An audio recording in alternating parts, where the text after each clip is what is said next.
Hello, you golfing legends, and welcome back to another year of the original off course. I'm your host, Dan Edwards, and joining me this week is a good friend over at Callaway, Mr. Zack Oakley, uh, Senior Product Manager, I believe is the title currently. Is that accurate? That is accurate, and it's great to be back with you here, Dan. Nailed it. You're coming off yet another Granddaddy victory. You're making me sick a little bit with that, but we can't hide from history and stats as they are. How was the ride this year? It was great. I mean, we had some good matches. Always we got blessed with some really good weather. I mean, it was 70 degrees, 75 degrees. Not really a lot of wind. Sunny both days. Absolutely gorgeous out there. They had her pearled out too. Of course, kind of freshly redone. So it was kind of cool going back and seeing some of the changes that they made over the years. So it was a lot of fun. Baylor Baller, he did get me. I finally have a number next to the L column in a THP event, but it was some good matches over a couple of days, and I think it was a good group of guys too. So yeah, that was a nice little flex. And for the record, you don't need to flex, my friend. Like, we get it. You guys win. It's fine. It's going to change in 2025. I say this every year, and eventually I'll be right again. Eventually. What's it like to have your mom cheer against you? She did come out and say that she was rooting for us this year. But I think that's mostly just because we're expecting first granddaughter here pretty soon. So I think she was trying to butter me up a little bit, but we all know who she was rooting for. It wasn't Callaway. Yeah, Mama Oakley on the THP forums is an absolute gem. And that's great news for THP, anyone playing for them, to know that you are soon to be a dad. So that means, the golf game is going to go only one direction. We all know that. I know. I've been telling my wife, I'm like, I got to get out as much as I can, and there's still a lot we have to do. And she's like, I don't know if you're going to be able to golf as much as you want. And I'm like, oh, well, that's all right. The handicap, we'll try to get enough rounds in to where the handicap goes up, and then we'll get in shape hopefully towards the end of the year. Yeah, I've heard plenty of stories about that going on. No, I'm joking. The nice thing for you though is there's a massive new product drop coming up that will potentially make it a little easier for you to play some golf in 25. We're talking Elite, and that's why we have you here today. It's a big deal. It's coming up. Yeah, no, we're really excited about the new Elite line. Obviously that was the line that we got everyone fit into when they were here for the Granddaddy. I actually got to play. I changed drivers from what I was playing in the Granddaddy to I was playing the Triple Diamond. Now I put the standard one in play last week, and dang, it's just lights out money. That's not a small move. No, it's not. I mean, I think I've kind of gone back and forth between those two models, but I mean, the driver is just fantastic. Really cool story. Fairway woods, hybrids, irons, the whole thing from top to bottom doesn't really have, really any weaknesses. So we're excited about it. I think coming off of AI Smoke, which was, really, really good product, from top to bottom as well. And so, I think the R&D team, they always have the challenge of trying to, kind of, how do we beat what we did last year? And they did it again. So here we are. Yeah, it's interesting that you mentioned that, because a year ago, I guess a year and a month ago, I was at ECPC hitting the AI Smoke drivers and sort of laughing with our good buddy Michael Verska, because it just felt like I had an opportunity with more than one head. And listen, I know for the folks who follow along with the podcast, I reminisce way too much about 10 years ago. But I look back then and there was always one head I had to use. You know what I mean? Like, there was never a really good balance between heads. And I feel like the benefits are still very much there, but the gap's closing a lot to allow golfers to have multiple options for their driver, not just one they must play.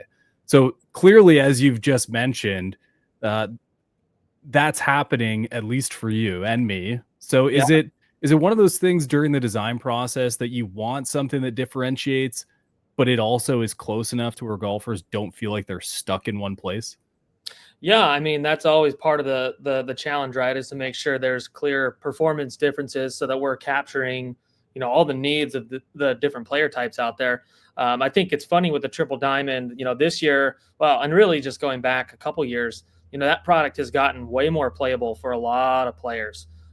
We hear stories all the time about, people that go and do, fittings and talking about how the triple diamond, which has previously been really kind of positioned towards the better player segment, has gotten to be so forgiving and so easy to hit that it's really good for people who struggle with spin. So if you're a slicer, that might actually be a good option for you, depending on all the other delivery characteristics of your swing. And this year, again, same thing. I think one of the stories from tours when we were testing the early parts of the early prototypes for triple diamond. It was actually, on the robot, it was actually going a little bit, not going left, but it was starting more left than in previous models. And it was kind of I don't want to say a red flag, but it was definitely a yellow light of like, oh, we need to make sure like this is not going to be a problem for, our tour guys, because they're the ones that, predominantly are playing that model.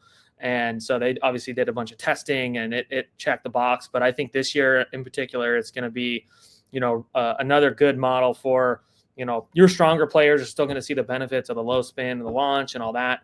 But then I think there's going to be a lot of players who might not have expected to be fit into triple diamond get fit into it. Well, there seems to be a bit of a reaction to that. We've seen a couple heads pop up that support that low spin with support style of head, Yeah. with the Max coming out, things like that. So, I guess roundabout, and I really want to hear a little tour feedback today, because I think it's always really curious to hear how much they're driving the conversation for you guys internally as well.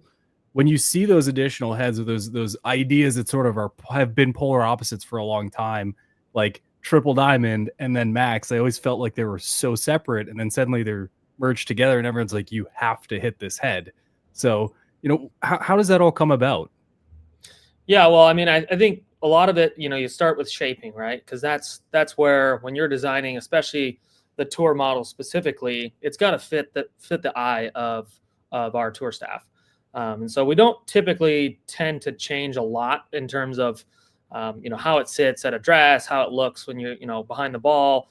A lot of those things we're not really touching. And you've probably heard stories too about for tour players. I mean, their swings are so ingrained and so consistent. I mean, they don't have to hit a product more than a couple of times to know, oh, this works for my swing or it doesn't. And so there's definitely a tighter sort of constraint when you're talking triple diamond. A lot of the benefits that we're seeing, talking about it being more straight, more neutral, is a lot of it's coming from the AI process and what we're doing there. So it's kind of more under the hood than shaping.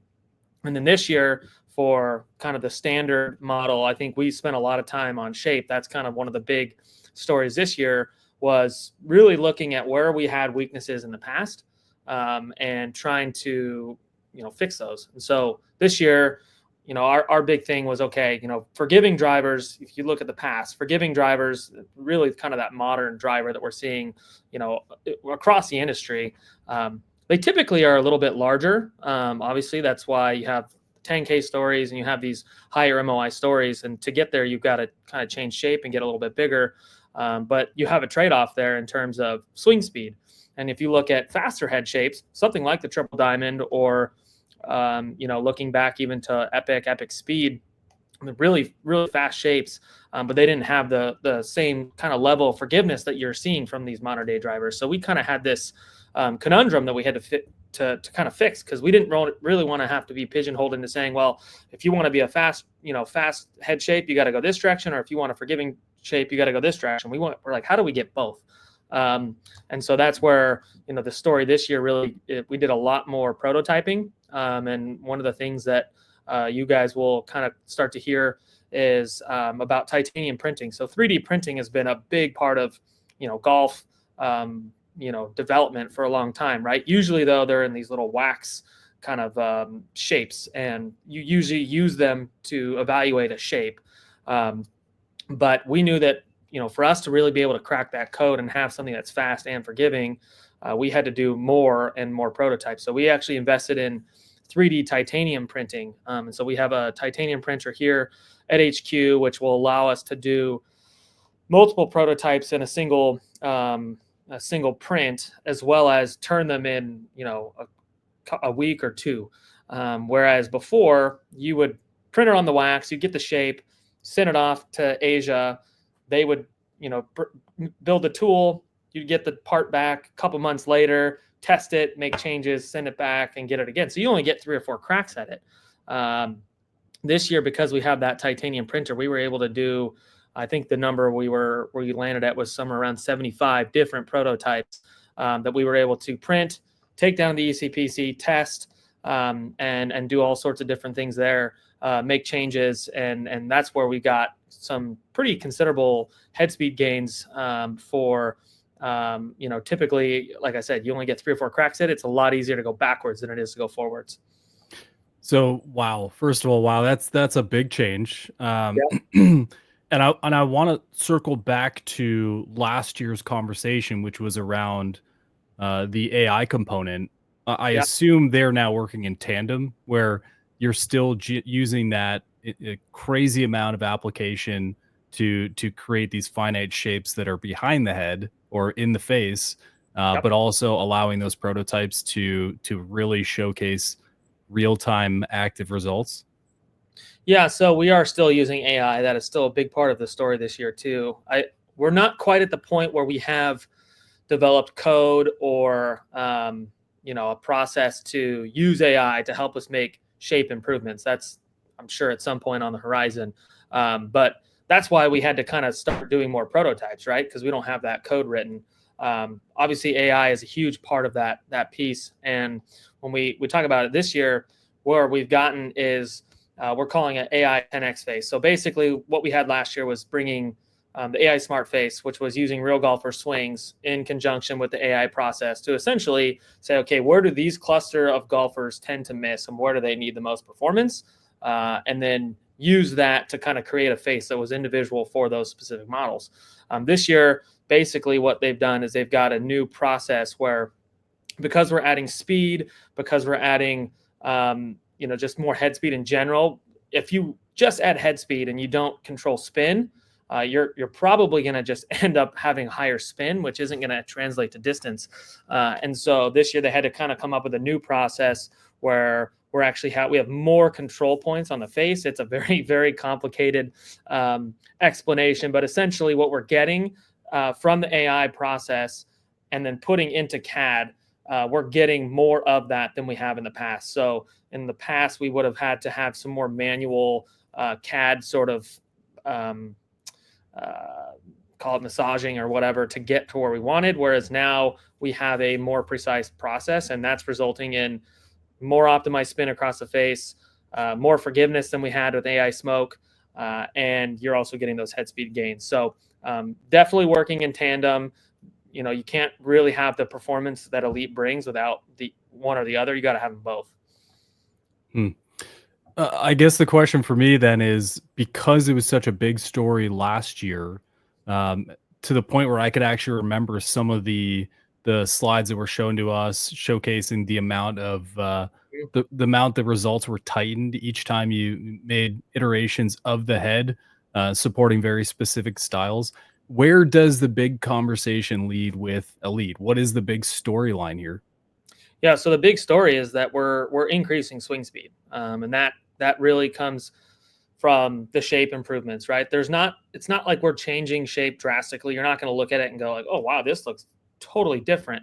But that's part of what this process is. We kind of liken our story this year to what Xander kind of had to go through in terms of last year technically. While we're doing this podcast, it would be last year, but he finished 2023, one of the best players in the world, but still hadn't cracked the code on becoming a major champion. And so he had to go through a lot of different things. He changed swing coaches, changed agencies, changed, he went all in with Callaway in terms of his sponsorships. And so he had to do a lot of things and look at every little detail of his process. And coincidentally, he broke through twice this year.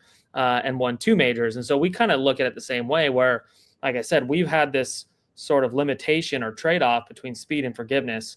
And we were like, well, that's not elite, right? So for us to get to that next level, how do we get speed and forgiveness? And a lot of that comes through the shape. And so what you'll see in the shape this year is we've essentially kind of lowered the crown profile a little bit, which is more aerodynamic, as well as taking some of the material off the heel section on the crown. And what that does is when you're swinging, when you're coming down through the swing, it can't just perform in this position here, right? If you stick it in a wind tunnel, you shoot air over it, it could be aerodynamic there, but you're only there for a split second. It needs to perform throughout the entire downswing. And so that's really what the shape changes have done. And then when you couple that with what we're doing on the AI side, you're getting those speed gains are getting realized because spin isn't changing dramatically. As a matter of fact, it's about 250 RPMs less than we were with AI Smoke. So you're going to see, I think our claim this year is up to 8 yards longer, which is obviously pretty fantastic for a lot of players out there. They'd love to be able to be 8 yards longer. Not everyone's going to see 8 yards, but we've seen, a lot of players pick up substantial distance gains because they're swinging it faster. Okay. Is the conversation still purely around distance? Like you mentioned gaining 6 yards, gaining 8 yards, whatever it may be.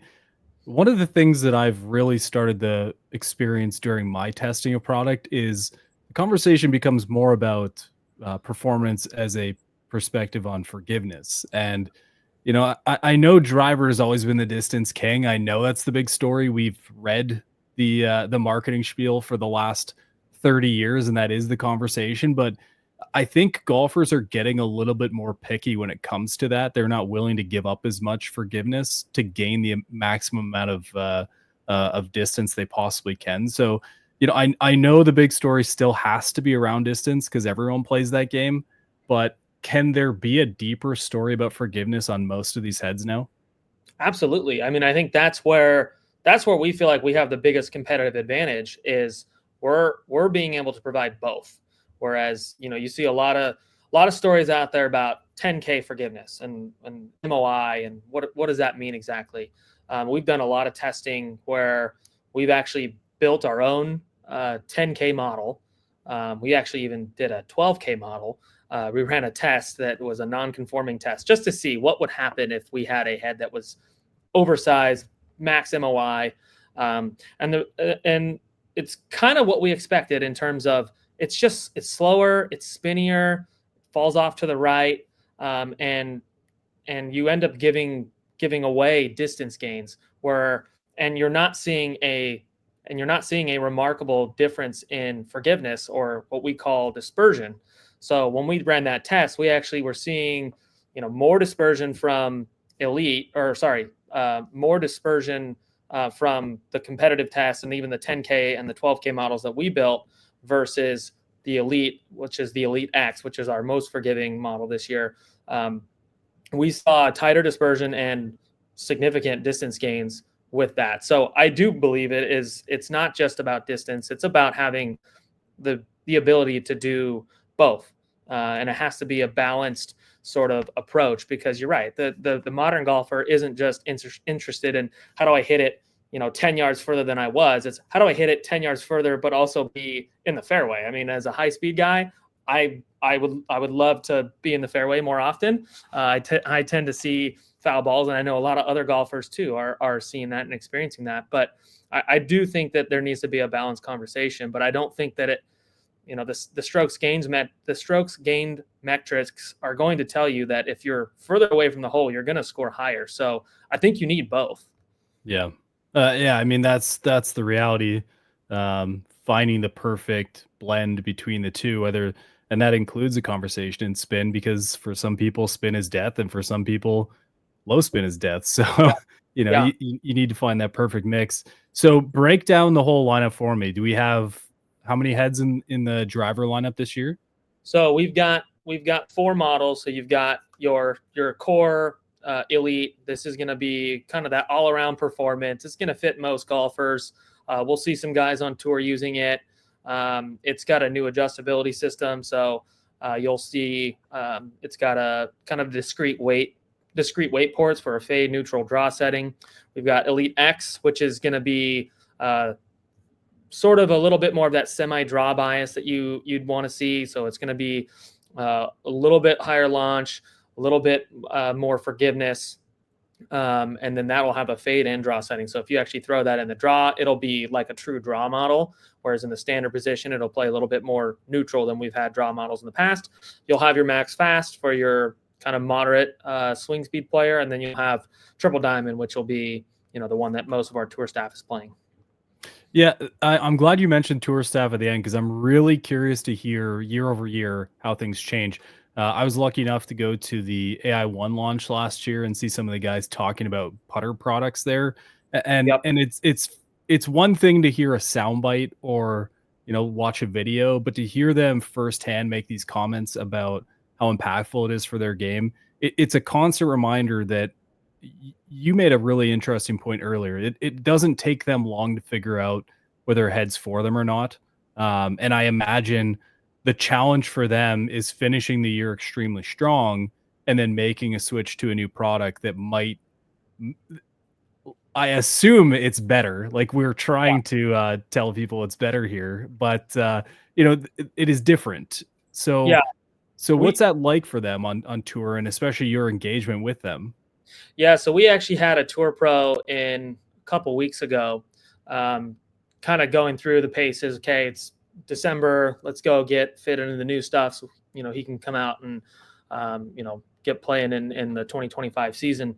And one of the things, I was having a conversation with Brian Williams, our VP of R&D, who was there watching the fitting. And one of the really cool stories is that typically, you know, with tour pros, you know, they don't want to see the spin go below a certain number, and so you kind of have to play in a window that might not necessarily be the most optimal for distance. I mean, they're still hitting it really far, but you know, if, let's say their number is 2,000 RPMs a spin, you know, you want a head that's like on the low end, that's going to be 2,000. There's no, the floor's got to be 2,000, right? So you might see a lot of shots in that, you know, 22 to 27 range, and that's kind of like their window. With Elyte, what this pro was experiencing was just a really, really tight standard deviation.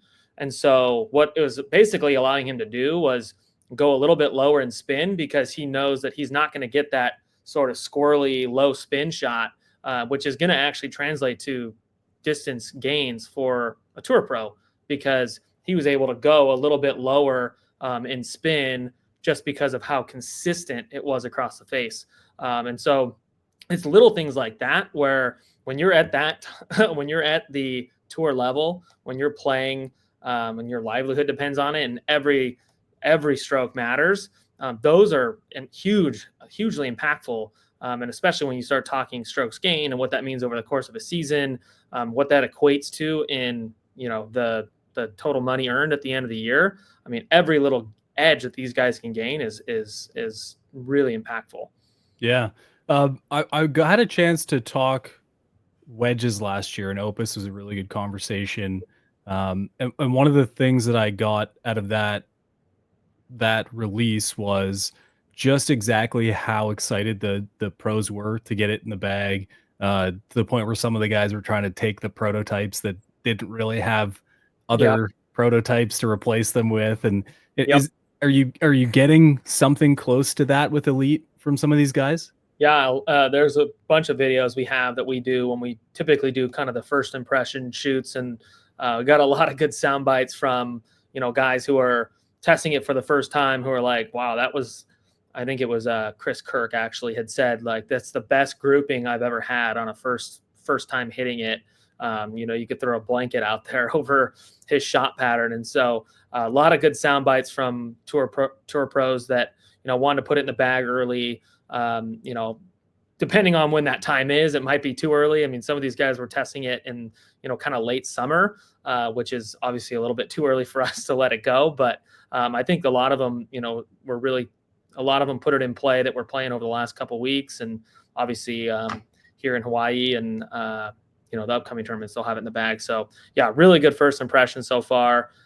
You know, really excited about the performance gains, especially, like I said, coming off of Smoke, which, a lot of people regarded that's the best driver Callaway's ever made. So I think we're really bullish on what 2025 brings. Yeah, and it had to be because Paradigm was awesome. Yeah, I remember putting yeah, Paradigm in the bag and saying, "I'm not putting a new driver in the bag. This thing's nuts." And you hit AI Smoke, you're like, "All right, fine, whatever," yeah. because Well, it's great. it is fun to be on this side and kind of watch the story arc over the last couple years, because the reality is that there are going to be some, we're never going to release a product that's worse, but there are some products that are, maybe not exactly where we wanted them to be, or the early testing showed one thing, and then once we kind of get it out in the field, it does what it does. But it's been really cool to watch because, even with, going back to Rogue ST Max, which, that was a great driver, that, was really stable, really forgiving, and then seeing kind of the progression from that to Paradigm AI Smoke, now to Elite, where you kind of just have to look and be like, how does the R&D team keep doing this? Because Yeah. it's hard to really get better every single year, and they continue to do it. So it's exciting. Is there a guy on tour that you can't wait for the soundbite from? Like you just expect something ridiculous each time? I'm not saying pick a favorite, man. I'm not asking for that. Yeah, I mean, I think, I don't know. I mean, there's we've got some great tour staff. I always think it's fun. Ronnie Yin, who's on the LPGA tour, she's Mhm. always she's a gem. She's a great personality. We actually got to hang out with her at the shoot that we did back in November, and getting to hear her take on things. I don't remember a specific soundbite, but she's always got some zingers in there. So would love to hear what she's got to say. Okay. What about just overall from the Callaway tour staff? Like, I don't think enough is discussed when it comes to just how finicky or picky or gear snobby or gear invested they can be. There's not a ton of conversation. Like we know that their livelihood is at play, so they're Yeah, going to put in the product that best suits their game. yeah, But a lot of us on the internet get to interact with each other and see just how insane we are as individuals who are yeah. looking for product. What's that like on the tour side? Are they just like us? Are they different? I'd say you get a mix, right? I think you have some guys that are super gearhead. They want to tinker. They want to try things. I mean, I think Akshay is. I think he likes to tinker. He doesn't always change, but he likes to test things out. He likes to kind of see. I mean, he put the mini driver in play at one point, so he likes to kind of test things out and try new things. Then you have guys that are more just set it and forget it. They couldn't tell you what shaft they play. They just kind of go out there and they're just trying to go play great golf, right? Yeah. And they don't really care what equipment it is. I'd say most of them are somewhere in between, where they're in tune with their numbers, they're in tune with where their game needs to be, and they kind of know the changes that you're making, and they can say like, that's a good change or that's not a good change. I don't want to touch that product. But I'd say, you definitely have, it's just like the internet world where you've got kind of golfers on both extremes, and I'd say most of them are kind of somewhere in between. Okay. So Akshay's probably one of the guys who you'd find hanging out at ECPC in the build room asking questions. Yeah. I mean, I haven't spent a ton of time with Akshay, but I've heard that he likes to try new things, and obviously those guys are, whenever they get a chance, they come out and we have them hit prototypes and get feedback, because it is invaluable when we get their feedback.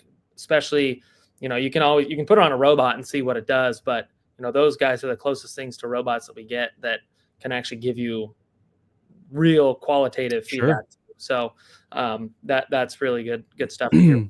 He was actually one of the sound bites from Opus that had me laughing. He was pretty Yeah, geeked up about those things. So, yeah, yep, nice to hear his name pop up again. yep, And it really is important to me because as much as there's a debate going on, like where's the driver of equipment and does it matter what tour pros play? For me, it still very much does. And I don't think just necessarily what they're willing to play, it's how quickly they adapt to it and how quickly they put it in play. And then you get the sound bites that are very obviously positive as the way it goes. So, for me, tour is very interesting. So I appreciate some of the feedback there. I want to jump to some more of the lineup because there are new fairway woods, there are new hybrids. I believe there's a new iron. I mean, this is a Yep. big release as it should be. Tell me about the fairway woods. And I want to start you here. And I know I keep cutting you off because I know you're ready to rock, but there's been a sort of subtle conversation around Callaway for the last couple of years that you guys are crushing it on the fairway wood side. So where does Elyte stand on that sort of hidden conversation? Yeah, I mean, I think it's similar to what we've done with driver in terms of having some really, some real winners that we're coming off of. Being number one in market share. I mean, that says a lot in terms of fairway woods. And this year, I think when we step back and look, I mean, the driver's great, but I think the fairway wood is the one that really is kind of the dark horse of the family. Maybe it's not really a dark horse because we've been, have had a lot of success there recently, but the fairway woods are an absolute home run. And really the way that we approached it was, fairway woods are hard to hit. I don't know if you've ever done a fairway wood test where you've tried to sit there and hit balls on the GC quad off the deck for, you got to hit like 30 of them and you got to have so many that are kind of, it's hard. And so we really wanted to make something that was going to be easier for golfers to hit. So we got two technologies. One for really just trying to help you make center contact. And that's called the step sole. So if you look at the new fairway woods, we've actually removed 57% of the sole contact area, typically in the back of the club, which when you're swinging a fairway wood and you're hitting it off the deck, there's a lot of material back there that can get in the way, can bounce off the turf if you don't catch it perfectly, hit up into the ball, and then you're hitting it low and cause all sorts of havoc. And so this new technology, which really was born out of a lot of the things we've done with the Apex utility wood, that product has been really successful on tour. And one of the main, and there's a cult following around that product line. And one of the main reasons why is because it actually has a little bit of a sort of elevated rear section. And what it does, it just allows you to get cleaner contact into the golf ball. And we've seen that it actually helps raise the amount of center hits. So you're hitting it more squarely, more often with that step sole design. So just to, as I stare at a picture, whenever I'm looking this way, I'm looking at the product you're talking through, and it is actually really subtle. You talked about a step, and it's like, man, that sounds really visually taxing. But you look at it, and you kind of have to like. I'm betting when you get these in hand, you have to go more at an angle to really see the variant. Yeah, it's better if you look at it from the like sort of toe profile. You can see it a little bit better from that section, but that technology is again, kind of going back to shaping where you've got to look. It can be subtle, but it's hugely impactful in terms of what we're seeing. Because when you hit the center of the face more often, you're going to get more ball speed. You're going to get better launch conditions, and especially if you're hitting it off the deck. Yeah, and I want to be clear. I think the fact that it is fairly subtle from a visual perspective will not stop people from giving it a chance. I think people get a little bit too wrapped up in visuals. And when you can have a technology like this that isn't particularly an eyesore, like it looks quite nice. In fact, as I was digging through product previously, I really didn't pay a lot of attention to it. So to see it now, I love the technologies that are there for very good reason that aren't the most obvious to see. Yeah, and I know a lot of people will say, well, does it sit different because you've removed weight, removed area from the sole? No, it doesn't. It sits just like you would expect a fairway wood to sit.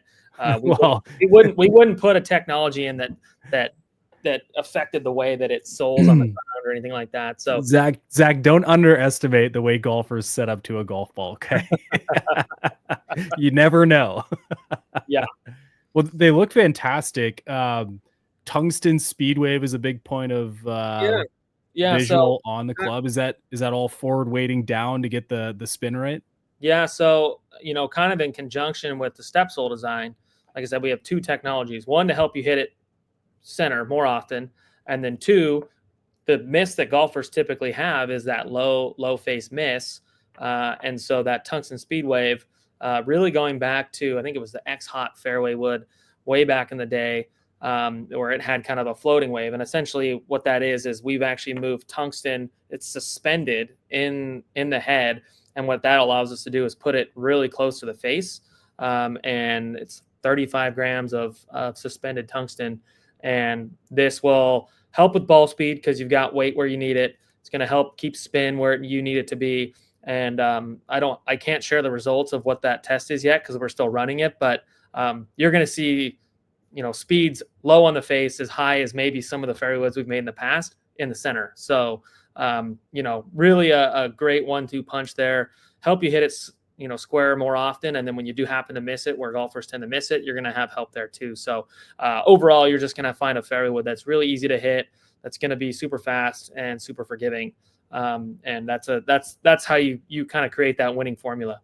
Yeah, I don't want to understate the idea of suspended weighting, because when I saw the visual on it, I was like, man, I hope that's not too low. The fact that it's suspended means you're not just playing for ball speed, you're playing for performance as well. That's huge. Yeah, being able to suspend it allows us to actually get it more forward, where when you have to kind of fasten it into the head and it's on the sole, obviously you can't get too close to the face. There's a lot of things that have to happen when you're putting the, welding it and all that stuff. But when we suspend it, we can actually move it more forward, which is why you're seeing the performance gains that you are. Yeah, and for those out there who are just kind of thinking around, you've seen plenty of fairway woods where there's an actual weight that sits right up in the front. Like, I mean, that is as low gets for a weight. Yeah. And now this is like floating in the club. Man, I can't wait to hit it. And I've been terrified of fairway woods for years now. So well, yeah, this is exactly why we made it, is to nice. to get rid of some of that fear, Dan.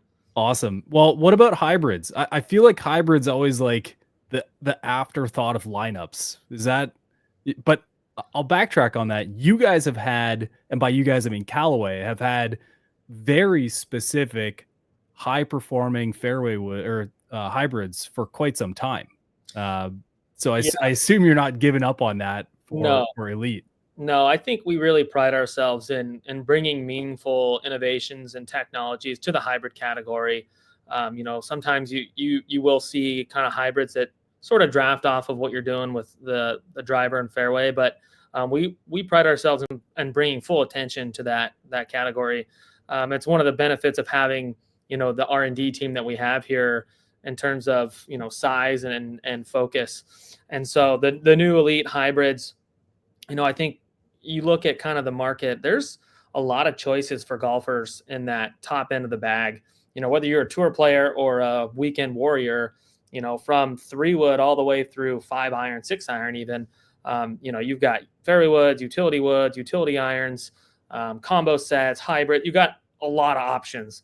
And that's typically a spot that we see golfers are kind of tinkering with more often than not, in trying to get gapping, trying to find, the right yardage for that 200 shot or whatever that is. And so we really wanted to focus on versatility with the new Elyte hybrids. And one of the things that we brought in, so there's kind of 2 key technologies. So you're going to still have all the AI stuff that we're doing, but similar to fairway woods, we have 2 technologies that we feel like are really going to amplify performance and allow golfers to really fit in to the hybrid and find a nice home for that in their bag. So one of those is heel toe adjustability. So we've actually got weights on the heel and toe of the hybrid. It's a 13 gram on the toe and a 3 gram on the heel. In that position, it would be neutral. So pretty neutral flight. If you need more draw bias, you can flip those and have more heel weighting. The other technology, which really was kind of born working with the LPGA Tour staff, where there's a lot more hybrids on the LPGA Tour than maybe on the men's tour. Obviously, those players though are so good, and they struggle with, like a lot of players struggle with missing left with hybrids. That's a typical miss that you see. Anyone that's like, I don't like hybrids because they go left for me. And so what we did was we actually have a new OptiFit 4 hosel system, where this is going to allow you to adjust lie angle more dramatically. So you'll get 2 degrees flat or 2 degrees upright with that new hosel system. And what it does is it really just neutralizes that left miss because your start line is going to be more right. And so with that, you've got really the most versatile, most adjustable hybrid that Callaway's ever made. And you can have a hybrid that actually fits your swing as opposed to, well, I set this thing down and it goes left and you're kind of, you don't really have another option there. So that's what we try to do with the hybrids.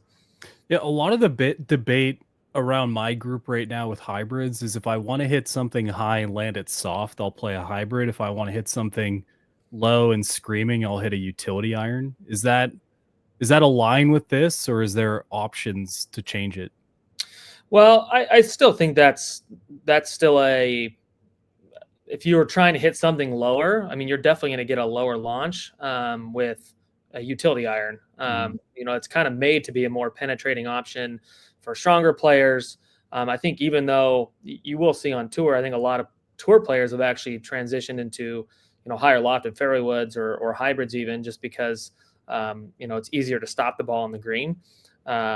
Except for the exception of maybe is the Open Championship where they're trying to hit something low and run it out. But, with the hybrids, we do have multiple options. So you're going to have your core elite hybrid, which is going to kind of set up a little bit more like I call it just middle, neutral, mid-size shape. And then we'll have a slightly more oversized shape in the X hybrid, which will be that more draw bias. But, they're still going to be high launch, get them to land soft.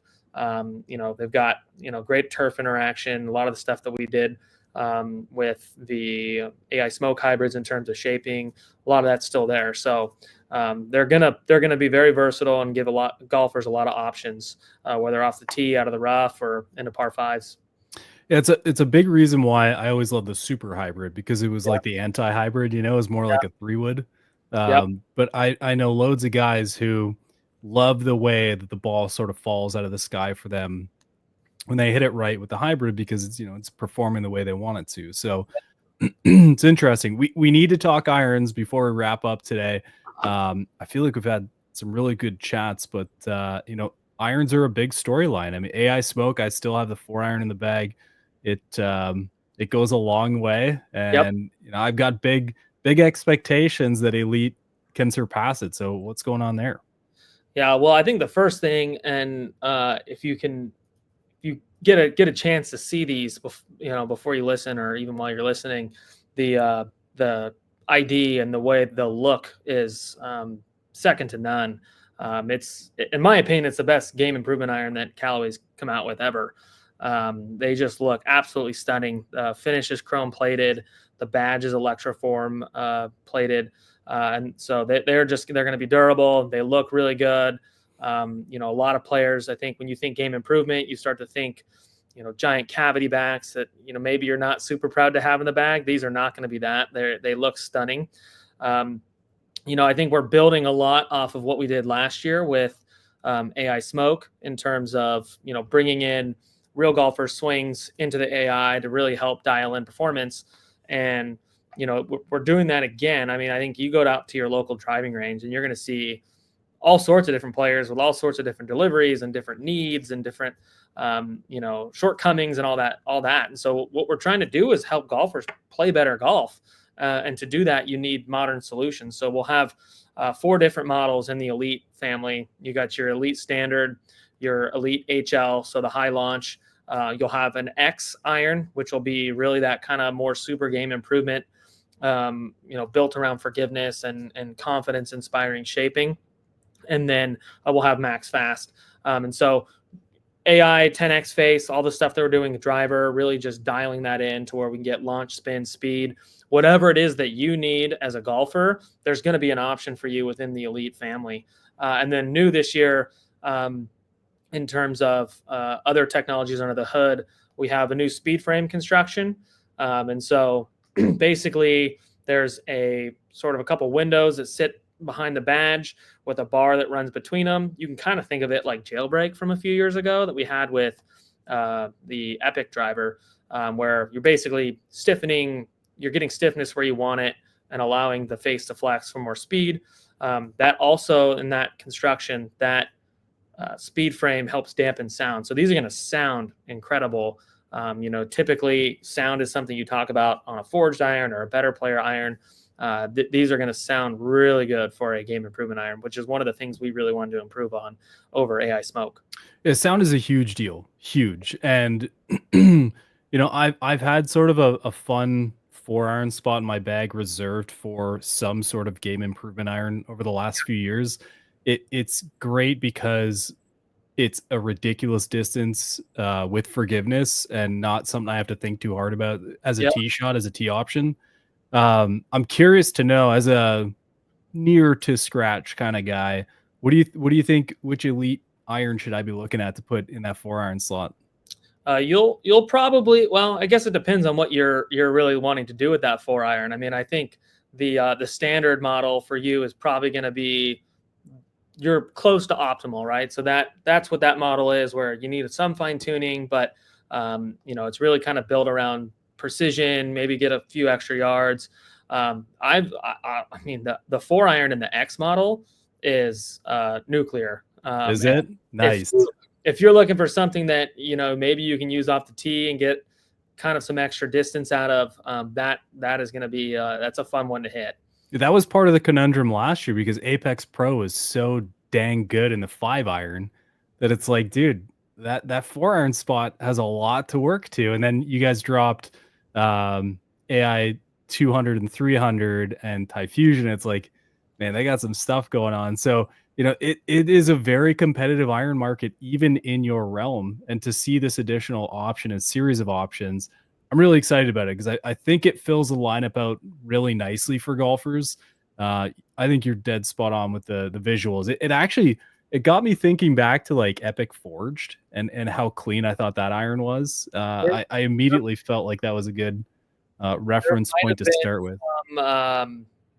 When we were talking about cosmetics, there might have been some Epic Forged irons that ended up in the ID table. So yeah, let's go. That's awesome. Well, I'll tell you what, buddy, they look fantastic. I know we've got some granddaddy guys who are chomping at the bit to talk about these products.